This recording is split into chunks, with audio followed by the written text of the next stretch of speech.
I am the Tofu Golem. Please enjoy the video. You're starting the True Tone setup now.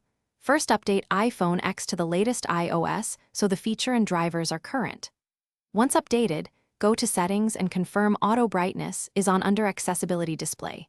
True Tone uses ambient sensor data and auto brightness helps the system adapt.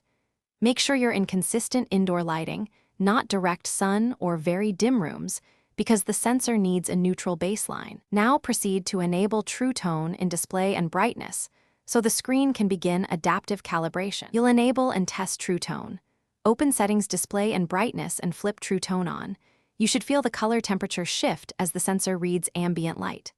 Once on, view neutral images or a white page and compare to another device to confirm a subtle warmth or coolness change.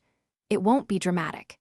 If colors flicker or the toggle won't stay on, restart the phone, then recheck auto brightness and ambient sensor area for obstructions, because those directly affect how True Tone behaves.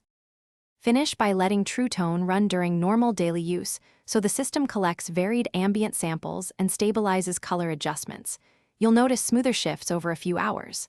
If colors remain wrong, go to Settings General Reset all settings to clear conflicts, then re-enable True Tone. Make sure the front sensor area is clean. Grime or a screen protector can block readings. If problems persist after resets and cleaning, have Apple service test the ambient light sensor because hardware faults require repair. Thanks for watching. Consider subscribing if we helped you today.